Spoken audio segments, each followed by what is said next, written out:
안녕하세요. 속공 시니어 이야기입니다. 여러분, TV에서 좋다고 해서, 지인이 몸에 좋다고 해서 꾸준히 챙겨 드시는 음식 있으시죠? 현미, 견과류, 홍삼, 단백질 보충제.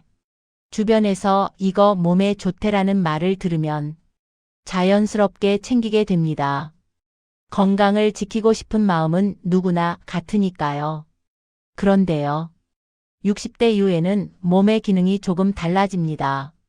20대, 30대와 같은 소화 능력이 아닙니다.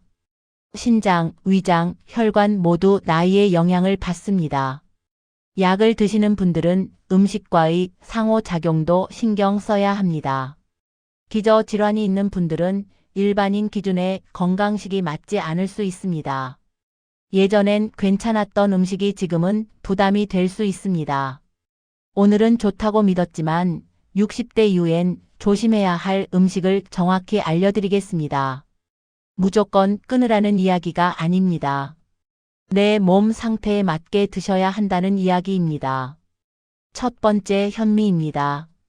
현미는 식이섬유가 풍부하고 혈당 관리에 좋다고 알려져 있습니다. 맞습니다. 젊을 때는 분명히 도움이 됩니다.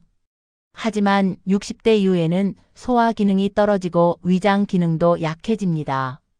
현미의 거친 껍질이 소화에 부담을 줄 수 있습니다. 위염이나 장 질환이 있는 분들에겐 복부 팽만이나 소화 불량을 유발하기도 합니다. 특히 신장이 약한 분들은 현미에 포함된 인 성분이 추가적인 부담이 될 수 있습니다. 신장 기능이 저하된 경우 인을 제대로 배출하지 못하면 혈중 농도가 올라갈 수 있기 때문입니다. 해결 방법은 간단합니다. 백미로 바꾸라는 게 아닙니다. 현미 100%로 드시던 걸 백미와 섞어서 드시면 됩니다. 현미와 백미를 반반 혹은 3대7 정도로 섞으면 소화 부담을 줄이면서도 식이섬유를 함께 챙길 수 있습니다. 두 번째, 견과류입니다. 견과류는 심장 건강에 좋고 좋은 지방이 많다고 알려져 있습니다. 맞습니다. 적당히 드시면 분명 도움이 됩니다.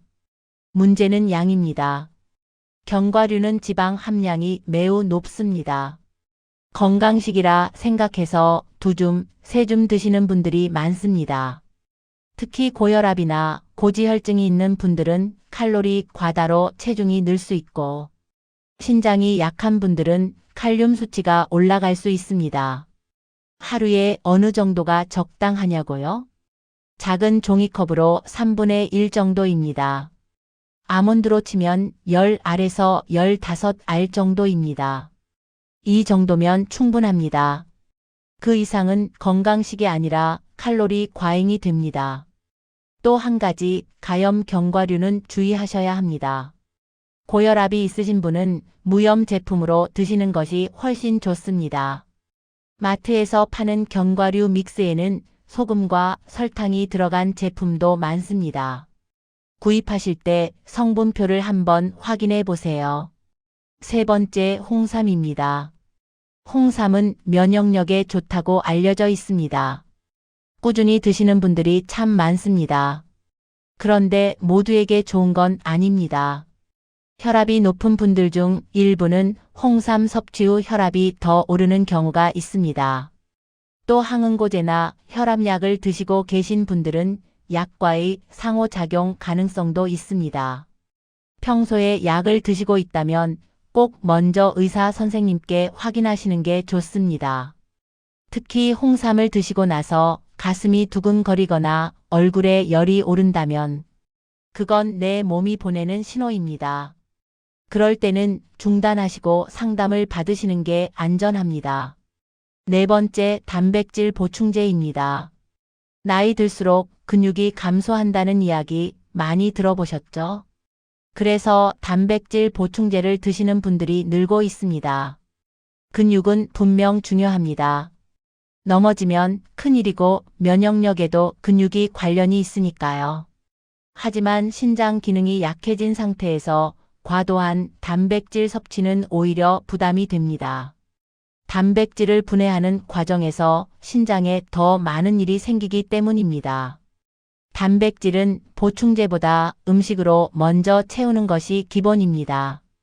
달걀, 두부, 생선, 콩류. 이런 음식으로 하루 3끼를 균형 있게 드시는 것이 우선입니다. 보충제는 정말 부족한 경우에만 그리고 되도록 전문가와 상담 후 선택하셔도 늦지 않습니다. 참고로 한국영양학회 기준 65세 이상의 하루 단백질 권장량은 체중 1kg당 약 1.2g입니다. 체중이 60kg이신 분은 하루 약 72g 정도입니다. 일반적인 3끼 식사를 균형 있게 드신다면 대부분 충족이 가능합니다. 5번째, 과일입니다. 과일은 비타민이 풍부하고 자연식이라 마음 놓고 드시는 분들이 많습니다. 그런데 과일에는 당분도 많습니다.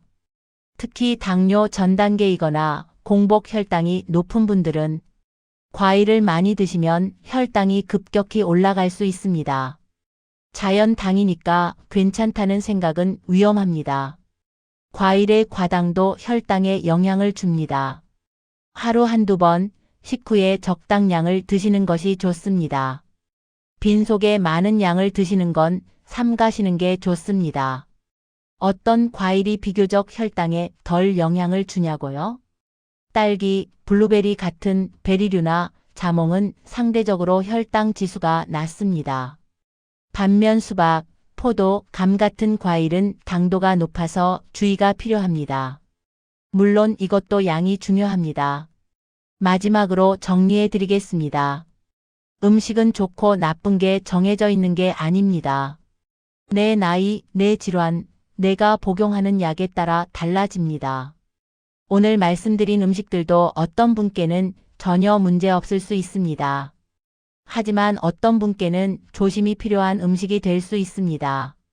좋다는 말만 믿고 무조건 많이 드시는 것이 가장 위험합니다. 적당히 내 몸 상태에 맞게. 이게 가장 중요합니다. 새로 먹기 시작하는 건강식이나 보충제가 있다면 한 번쯤 담당 의사나 약사에게 확인하는 습관을 들이시는 것도 좋습니다. 건강에 대한 관심 정말 중요합니다. 하지만 그 관심이 정확한 정보와 함께할 때 진짜 건강이 됩니다. 오늘 말씀드린 내용 중 해당되는 게 있다면 내일 아침 식탁에서부터 조금씩 바꿔보세요.